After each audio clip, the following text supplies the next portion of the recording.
Latest stories making the headlines this evening. It's the ITV News at 10.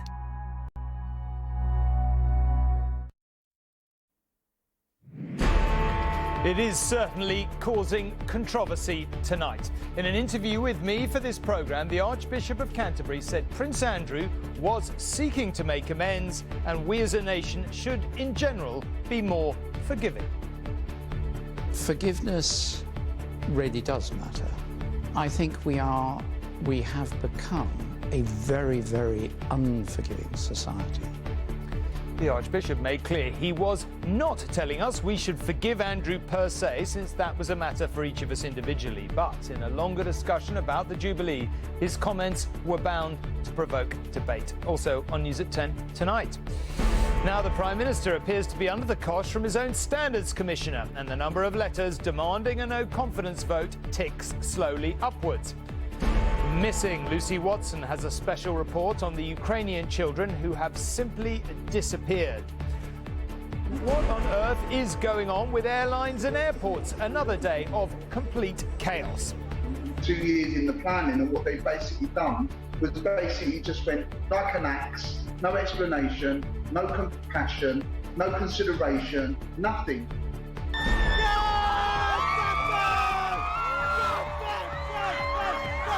It is the hometown of Zayn Malik and David Hockney, and tonight Bradford is the new UK City of Culture.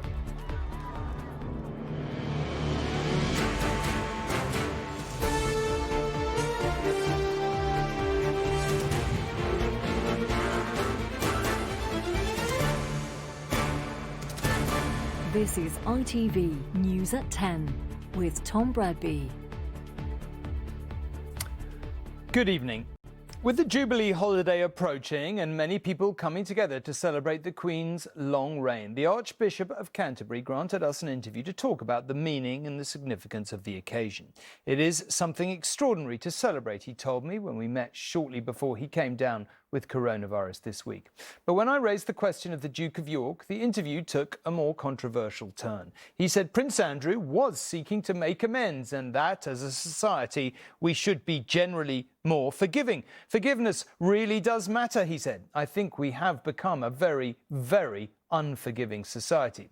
He was very careful not to tell us individually what to do or think, and as you will see, since we run that segment in full tonight, it was a thoughtful exchange. But it has nevertheless caused quite a stir. You could argue the nation needs something to celebrate just now, and the Queen's Platinum Jubilee could hardly have come at a better time. The Archbishop of Canterbury agreed to give us an interview to talk about all of this, and we'll come to his wider sentiments in just a moment. But his comments about Prince Andrew are causing significant controversy tonight. This is how the conversation went. You know, the Christian church is all about forgiveness, as you know, not all about, but it's a sort of It's you could say it was pretty central. It was pretty central. And, you know, not very long ago, she walked down the aisle at a service with Prince Andrew on her arm. I think people were very angry about that. There's a sort of question of, you know, does he play any part? Do you think as a nation we need to be forgiving of him, or do we rightfully say, do you know what, we never want to see you in public again? Where should the public sit and where should the monarchy sit on this issue? I think, again, I'm not going to discuss, I don't do sort of pastoral stuff in public, as it were. No, sure, but it is a matter about, I suppose what I'm asking you is, how would you advise the public? You know, he is a member of the royal family. He's done things that people, you know, exactly what he has and hasn't done, but at the very least, who he was publicly seen with is a matter of very grave public anger. How do we respond to that? I think we respond to that in two ways. First of all, someone of 96 at a big public occasion is fully entitled to have one of her children supporting her. You know, that seems a very reasonable thing. Let's get it away from the personality of the Duke of York and simply look at the Queen's position. Secondly, forgiveness really does matter. I think we are we have become a very, very unforgiving society. There's a difference between consequences and forgiveness. And again, I'm not going to go into the particular issues here or talk particularly about them, but I think for all of us, one of the ways that we celebrate when we come together is in learning to be a more open and forgiving society. Now, with Prince Andrew, that is a particular case, and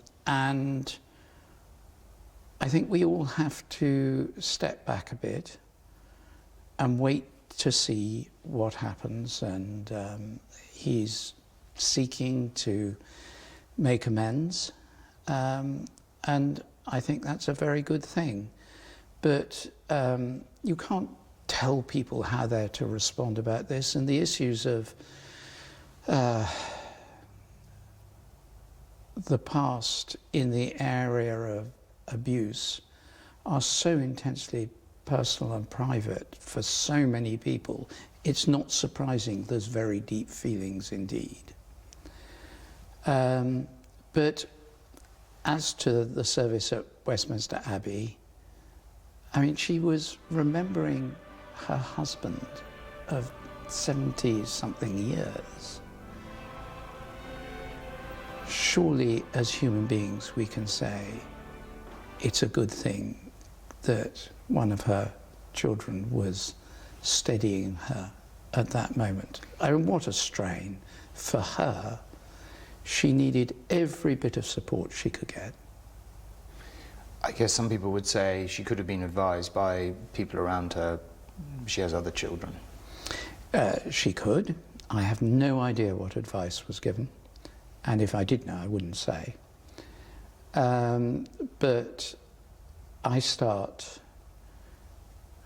with the experience of, as a parish priest, 700 or something funerals that I've taken in my life.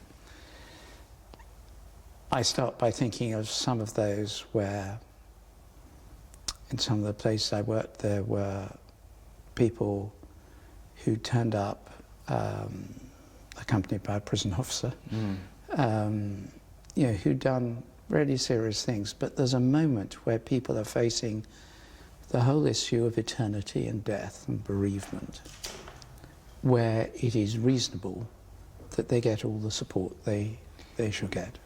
On the Jubilee itself, on the Queen herself, the Archbishop was on much less controversial ground. She is probably the most trusted person in the country, and has been for many, many years. It is something extraordinary to celebrate. And if we go back, 1952 was a pretty rough time for a very large number of people. We were in the middle of the Korean War. The Cold War was reaching its most intense period. People were very anxious about nuclear warfare. The Queen has gone from that moment to this moment as the one point of absolute consistency in the life of the nation. And that is, I think it's a golden thread that runs through 70 years. And to celebrate that is a great thing. I think it will lift people's spirits. And Chris, our royal editor, is here to talk about all this. A lot to unpack. Well, quite a lot. I mean, in one sense, I suppose, if the head of the Christian church was talking about anything other than forgiveness, that would, you know, arguably cause much of a stir, as much of a stir. But clearly some people will be angry about that. But I thought it was a sort of thoughtful exchange. Well, you know, Prince Andrew is going to go on being a member of the royal family. Yeah. Where are we left after it, do you think? Well, I mean, it's important to point out, I mean, I listened to your whole interview with Justin Welby, and those words on Prince Andrew were his words in their entirety. So, you know, nothing edited. Those were what he said about Prince Andrew. He never said that the country should forgive Prince Andrew, but he was talking a lot about forgiveness. You started your conversation talking about it's a central tenet of the church's teaching, is forgiveness. And he kind of backed up that theory throughout, didn't he, about talking about how even forgiveness is important when it comes to funerals he used to officiate officiates when he was a parish priest, for example. One thing that I sort of picked up, what did he mean by Prince Andrew seeking to make amends? And the only thing I can think it is that in the end of the statement that Prince Andrew put out after he came to that outer court settlement with his accuser Virginia Giuffre without admitting any liability, Andrew said that he pledged to demonstrate his regret for his association with Jeffrey Epstein by supporting the fight against the evils of sex trafficking. Now, that's the only place I can think that Prince Andrew has even mentioned making amends for the associations he had in the past with Jeffrey Epstein and Ghislaine Maxwell. And then the other interesting point, Tom, was this bit. He said almost 3 times, didn't he, about the Queen was fully entitled to choose Prince Andrew to escort her into that Thanksgiving service. And you said to him, well, there are other children he could have chosen, and he said, look, she's 96 years old, she needed all the support she can, and she chose Andrew, and that's kind of how it needs to be. I should point out, though, that the Lambeth Palace said tonight quite clearly the Archbishop of Canterbury was not referring specifically to Prince Andrew when he said we must be a more forgiving society. That statement came from them after we released our interview earlier. Your interview, sorry. Well, it was an interesting exchange. Let's put it that way. Now, one thing we didn't have time to include there, I asked him a little bit about fractured families.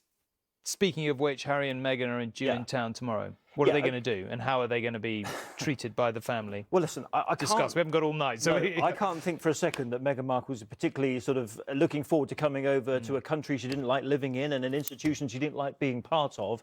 But they are coming. We think they're going to be here tomorrow. They'll stay at Frogmore, which is still their official residence.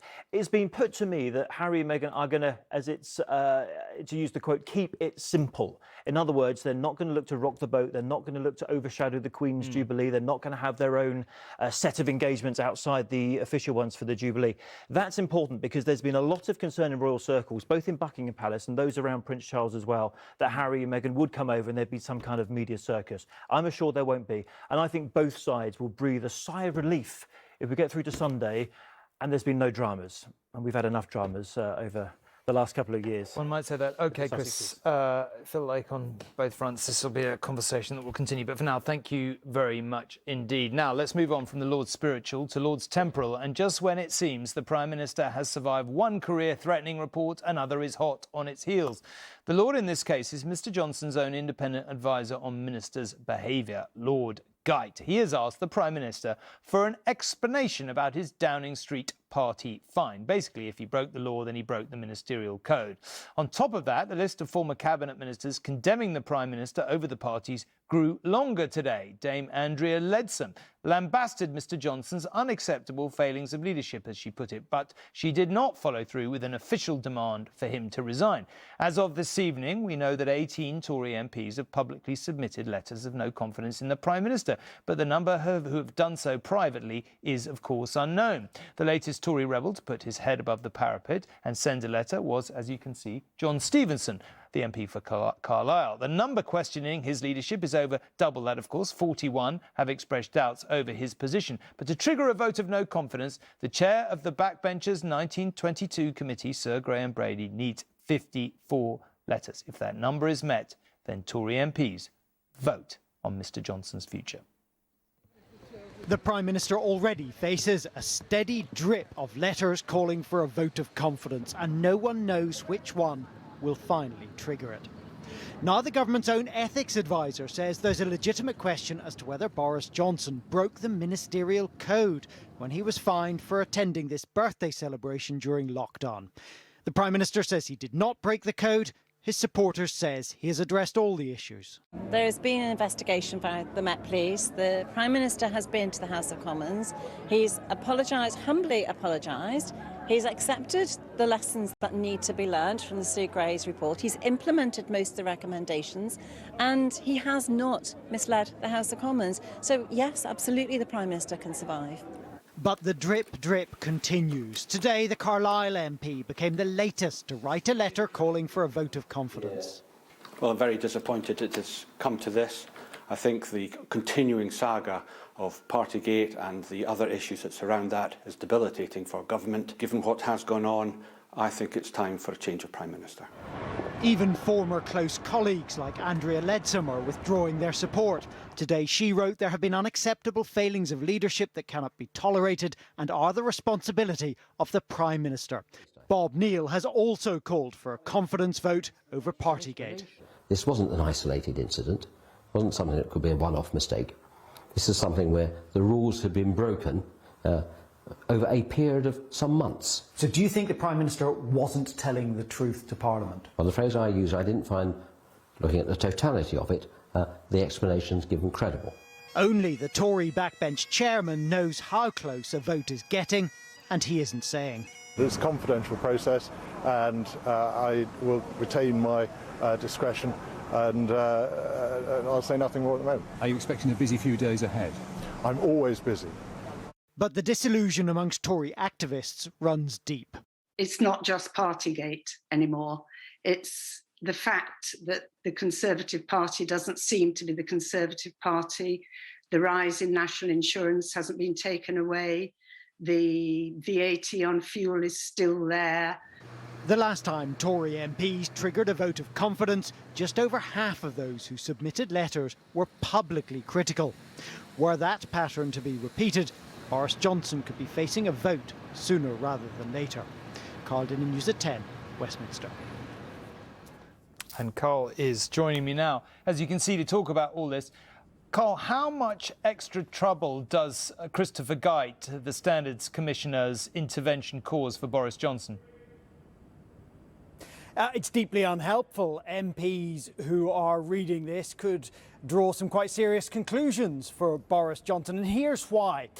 The person who decides whether or not Boris Johnson or anyone else has broken the ministerial code is Boris Johnson. Lord Geidt, in his report this evening, says that in this case, because the Prime Minister is at the centre of it, in order for the whole system not to become a matter of ridicule, the Prime Minister needs to explain publicly why he thinks he did not break the ministerial code. Now, he says he's been advising Number 10 of this for some time, but they have been ignoring him. Tonight, Boris Johnson has written back to Lord Geidt saying, oh, sorry, a bit of a breakdown of communication, and explaining finally why he doesn't think he broke the ministerial code. He says because it was an unintentional breach of the regulations, and he has corrected the record in front of Parliament and apologised. But all of this, for Tory MPs who already have their doubts, will add to the impression that the Prime Minister treats the system and the rules in the way that suits him best. Well, Carl, look, we could face the possibility, of course, of both the Prime Minister and the Leader of the Opposition potentially losing their jobs over various party issues, because Sir Keir Starmer and his deputy Angela Rayner have been sent their questionnaires tonight, apparently over lockdown drinks by Durham Police. Yeah, quite so. Of course, Keir Starmer and Angela Rayner have both said that if they get issued with fixed penalty notices for that curry and beer while they were campaigning in Durham, then they will resign. Now, Durham Police have come quite a long way from saying that no offence was committed, which was their original position. Now they have issued questionnaires to Keir Starmer and Angela Rayner. As we know from what went on here in Downing Street, that is because they think that there is, at the very least, a case to be answered. Carl, thank you very much indeed. Now, the price of petrol hit yet another new record today. It has risen by 3 pence in the past week alone. The average cost of a litre on UK forecourts was just over £1.70. Diesel was £1.82, up just over a penny. The RAC said millions of drivers would now have to pay £100 to fill up their car. Now, it is very sad, but perhaps not unexpected, that since Russia's invasion, more Ukrainian children have gone missing than ever before. 10 times more, Ukraine's missing persons charity has calculated. But this isn't just down to the chaos of war. Families of the 2,000 children who have been registered as missing are terrified that if they haven't been killed, they have been kidnapped. One father told us he knows his son is in a Russian prison, but where, he has no idea. Before the war, this is what families in Ukraine could do together. When Vladislav Buryak was safe. But in April, this schoolboy is thought to have been abducted by Russian troops at a checkpoint. He has never served in the army, he's never held a weapon, he's still at school. Oleg Buryak is a government official, but also Vladislav's dad. He thinks his job is the reason why his son was taken. I know for a fact he's in a prison cell, but Russian negotiators let me speak to him today. He keeps asking me, when will they let me go? When will you come and get me? Mentally, he's still holding on. He's not broken yet. In every decimated street and village terrorized by the Russian onslaught, lives have been ripped apart and children have disappeared. Ukraine's Missing Persons charity has recorded 10 times the number of annual cases in just 3 months. These huge numbers, no one could be prepared for it. We have received around 2,200 cases of missing children. You know, the hardest is to think or your child is alive or no, and what can be with him or her. Where sisters Daria, Anna and Maria are, nobody knows either. They were last seen with their mother in February at this apartment block in Borodyanka. She is also missing. I hope they are alive, but so much time has passed and we have heard nothing about them. Valentina's son went to the same school as the girls. I can't bring myself to think that they have died. Another mother stopped to talk to us too.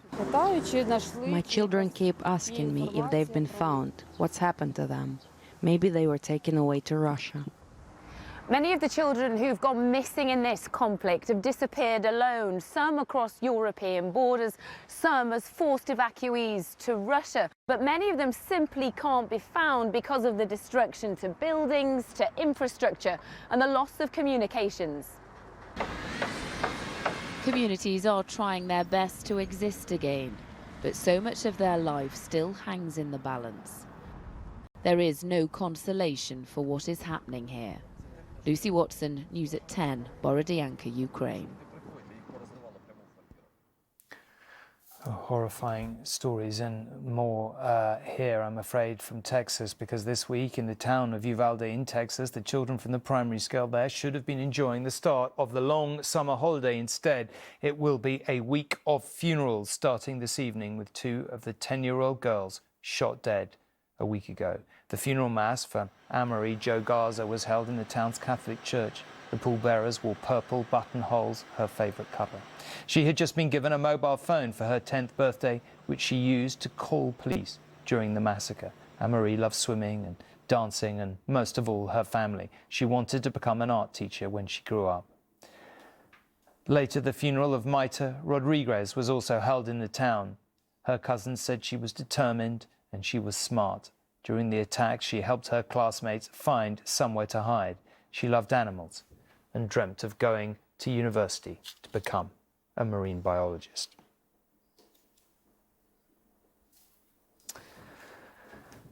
Still more longed-for half-term holidays and long-delayed honeymoons are to be ruined because of staff shortages at airlines and airports. The holiday company TUI is cancelling more flights, 6 a day out of Manchester until the end of June. The Transport Secretary Grant Shapps had demanded a meeting with industry bosses to find out what on earth has gone wrong. He accused operators of selling far more holidays than they can actually deliver. He's particularly miffed because the government funneled £8 billion the industry's way to protect it during the pandemic. Half-term holidays halted, bank holiday getaways grounded. At Gatwick, Stansted, Bristol, Manchester, queues, delays and cancelled flights. You're all going to be getting a full refund, which I would expect. At Manchester, it fell to the police to break the news to these passengers about to board their flight that their holiday was off.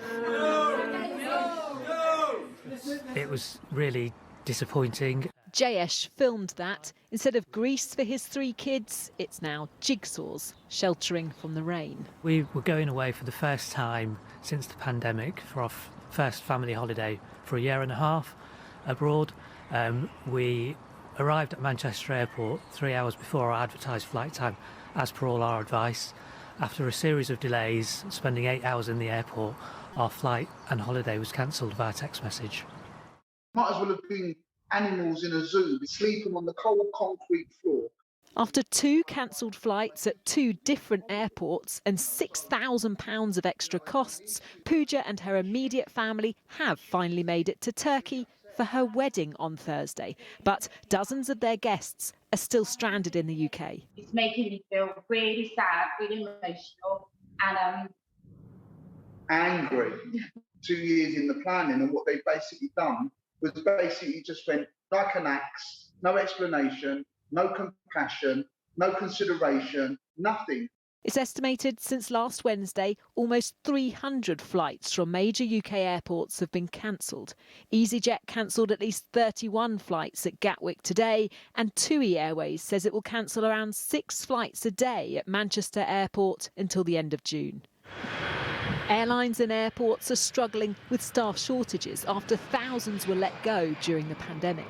I think they thought that there were going to be millions of people on dole queues who'd be happy to come back to work, and the reality is very different. You know, people who worked in airports have got other jobs that often pay more money, that have more family-friendly policies, better shifts, better terms and conditions, and they're not coming back to the industry.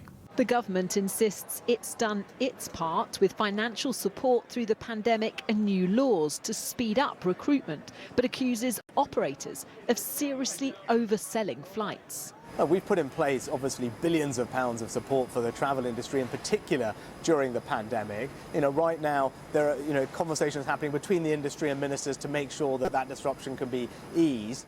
But unions are warning things could get even worse this summer. Rebecca Barry, News at 10. The end of what must have felt like 2 months of house arrest for 25 million people is dawning in Shanghai. They'll be waking up to fewer COVID restrictions. Barriers are being removed from outside housing compounds. There'll be no need for passes to be allowed out, but masks will still have to be worn. People will be able to go back to work and public transport will start running again. Cinemas, restaurants and gyms, though, will not be reopening just yet. Finally, back here, being the UK's city of culture has helped breathe new life and has brought new money into the places that have already had the honour. So no wonder a record 20 cities applied to succeed Coventry in 2025. That was whittled down to 4, and tonight Bradford was announced as the winner. The Culture Secretary, Nadine Dorries, who made the announcement, told Bradford, "This is your time." Bradford. Bursting with energy, brimming with pride. We were always here and always will be. As Bradford was awarded the 2025 UK City of Culture, they celebrated with shared joy. The best is yet to come now, and we're going to put Bradford on the map. We're going to be creating amazing art that represents everyone from Bradford. It's so important to have the belief in this city when no one else does sometimes. So yeah, I'm so overwhelmed, yeah. This is Bronte country. From the Bronte sisters' literary classics in the 1800s to world-renowned artist David Hockney and former One Direction star Zayn Malik, Bradford has been forging arts and culture for centuries. But at this dance company, they think people across the country will be surprised to see what the city has to offer. I think the people here won't be surprised because they do it, they believe it, they see it every day, they exist with it as such. But I think for the profile and further afield for people to get a sense of what Bradford is and what it does do, to be able to shout about and demonstrate and show that with increased profile will just be fantastic to show everyone out there what we do. I love this place. It's thought arts events throughout the year will create around 3,000 jobs and bring in £700 million.